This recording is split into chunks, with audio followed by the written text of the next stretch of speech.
Hey YouTube, Brian Phillips here, working on the 1500mm FMS Moa. Really like this plane.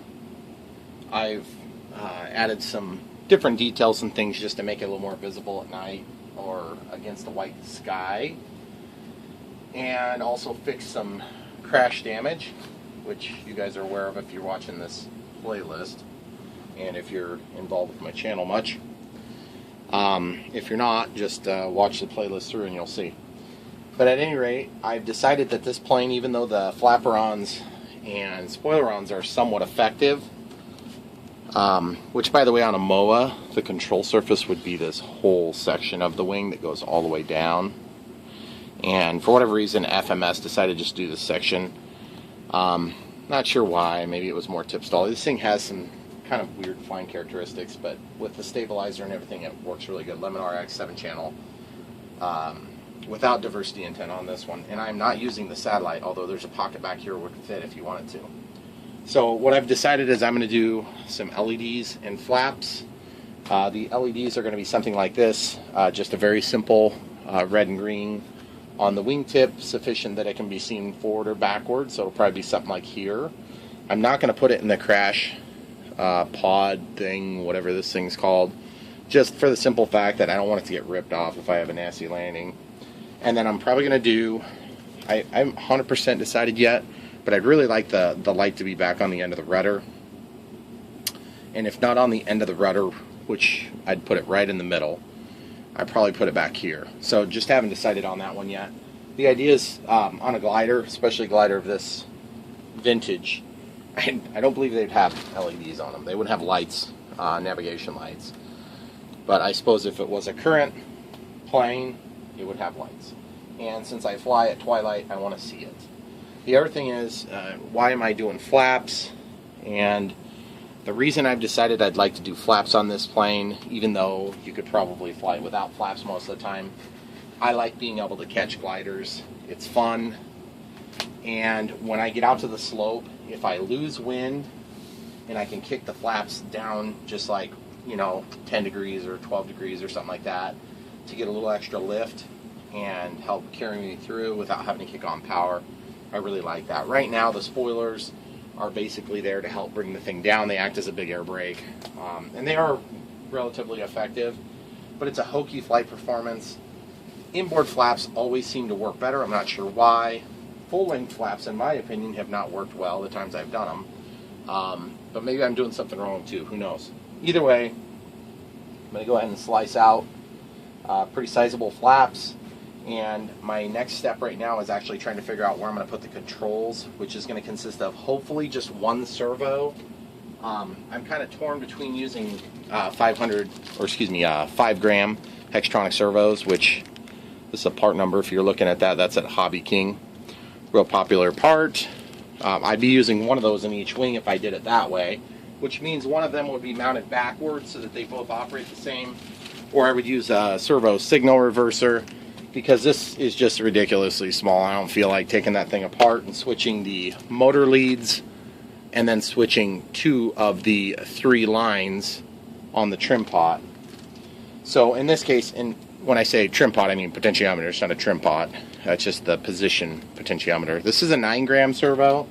I'd be using one of those if I did that. I have this Electrofly by Great Plains, like the cheapest servo they offered. They sent that as a replacement for a servo that went bad in my Arcus, even though technically all 3 servos went bad in my Arcus. And then I have a Turnigy 9 gram servo. This is a Hobby King product as well. You can see the part number right here. And I'm not sure which one I want to do. Obviously, like I said, it doesn't need the flaps, but I want flaps. Flaps are fun. Anytime I can add some extra layer of control to a plane, I get all excited about it. Now that being said, if I'm adding lights and I'm adding flaps, I want to have the flaps added first, because it's kind of like plumbing in a house. Crap goes downhill, but electricity can go around the pipe. And so in this case, I want the mechanical action to be resolved before I figure where I'm going to do my wiring for the LEDs that are going to be on the wing tips and the tail. So in this case, I'm probably going to be tapping my servo line, and I'm probably going to be using a very lightweight wire for my LEDs on this plane, just because it's not an overly large plane. And I'm going to keep it real simple on the LEDs. So anyway, first step, just want to give you that 10,000 foot overview. This is going to be part one of a series. So just like every other time I've done LEDs or flaps or anything like that. So this will be the flap portion. And then of course we'll go into the LEDs after we have these done. I can't necessarily guarantee that the flaps and LEDs will be done before the next flight video, but I really just don't know that yet. So just taking out these two brackets. These brackets help to hold the wing to the fuselage. And then I have a little bit of tape in the back that I'll have to cut, and then I'll probably just tape on top of the tape so that I don't have to keep reapplying tape. I might peel it off, I'm not 100% sure yet. But there's a piece of tape right here, it's clear. That was part of the crash damage.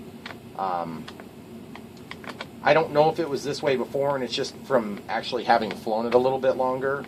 But it feels like there was a bit of a gap here, so I went ahead and pulled it tight, kept the tail boom tight, orientation-wise to the wing. This is a Phillips screwdriver here, so you just got to pull those screws out, and then these brackets will pop out nicely.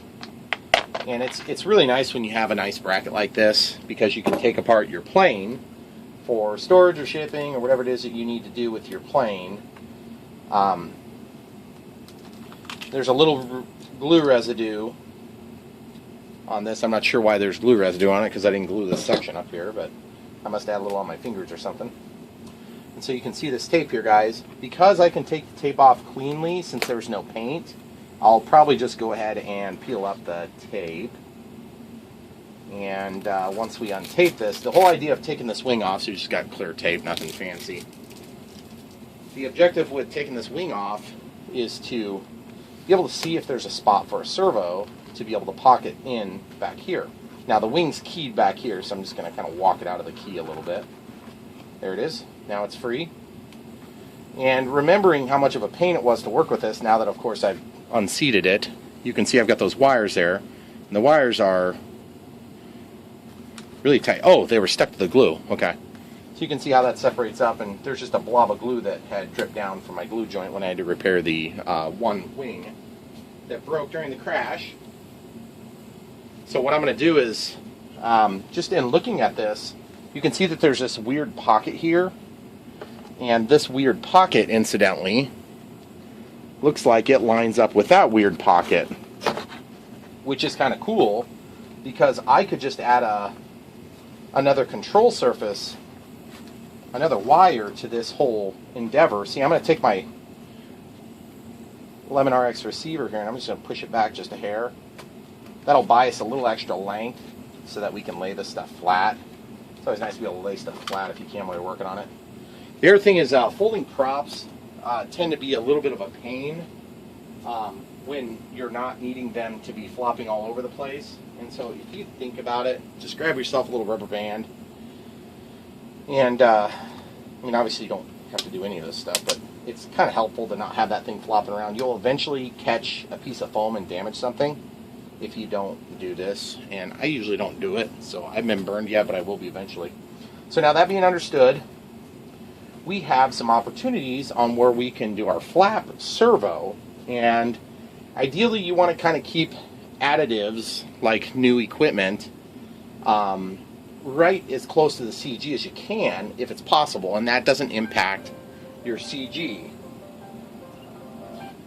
And the idea behind not impacting your CG is more to mitigate the amount that you impact your CG. You're always going to impact your CG a little bit. And keeping in mind that if we went this Metal Gear servo, we'd have the best crack at success for having enough torque and less likely to break it. But it's just flaps, so I mean, if the thing breaks and they're mechanically attached together, then I have no reason to believe I can't use just a standard 9-gram servo. Probably going to go with the standard 9-gram servo because I honestly don't really think it's going to be a big issue. One complication with this servo is it may not be a super long wire. The other thing is I have one of these servos, so I'm not going to ever... well, it's not very common that I put one servo on a plane, except for when I'm doing flaps. And so, and usually when I do flaps, it ends up being 2 or more servos. So what I'm going to do is, let's go ahead and open this up and see how long the lead is. And that might help us to determine which one we want to do. Obviously, I don't want to put a metal gear in if I don't have to, and this 9-gram servo would be fine, but I just shouldn't stick with one, keep it simple.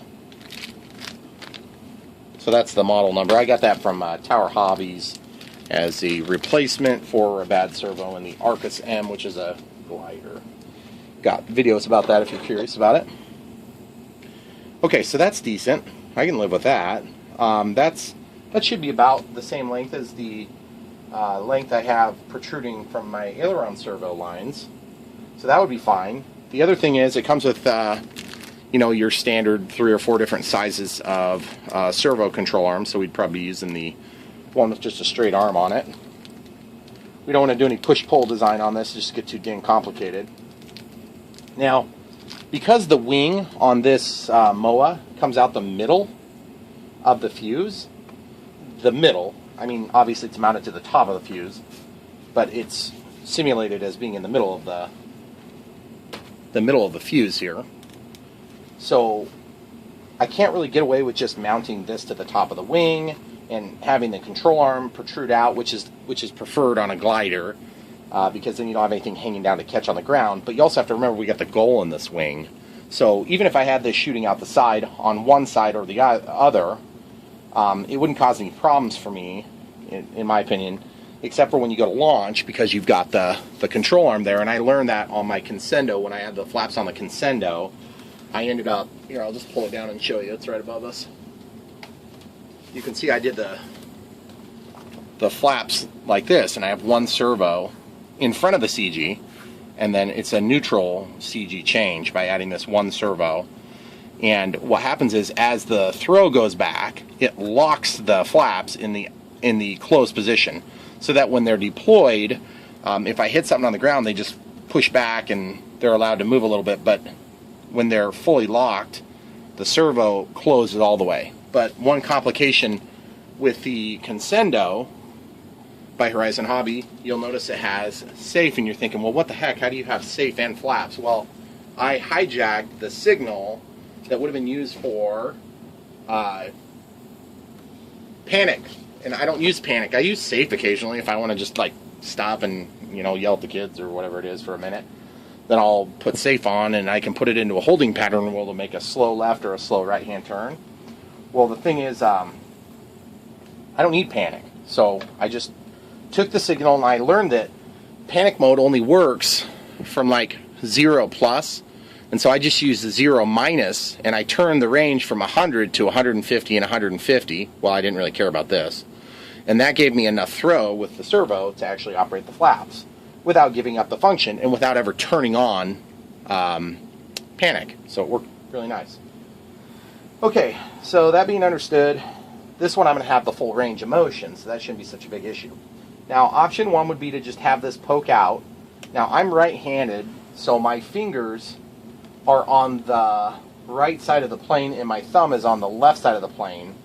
And just kind of thinking about where this is spatially, if I were to have a servo popping down, where would I want it? You know, this thumb hole is in here, and that thumb hole would work really nice, except I feel like it's a little bit too far forward, so it doesn't quite balance properly. So I usually throw from here, because I want to throw from just behind the, you know, or just on the balance point. And if you throw from in front of the balance point, then the tail wants to fall down on your hand while you're launching. So what I'm going to do is I'll go ahead and, now if I could do this internally, that would be even cooler. And the way I would do it internally would be I'd have to hog out some of the material here. And you can see it's just got wires and stuff in there, and then the ESC kind of sits at the bottom of this area here. But I do have some room. Of course, you're going to lose structural strength and rigidity if you do that. But if I were to hog this into the top of the wing, I can actually make this sit like that on one side or the other, and then basically the linkage will move in and out, and I can have an L-shaped bracket that goes on both flaps, and then it pivots like this, contingent on what direction the flap servo is moving. So I think I'm going to do that. Now I'm going to give this some thought, and we'll come back and do this in a little bit. We're actually going to go do some flying. So This is part one of the flap install on the FMS Moa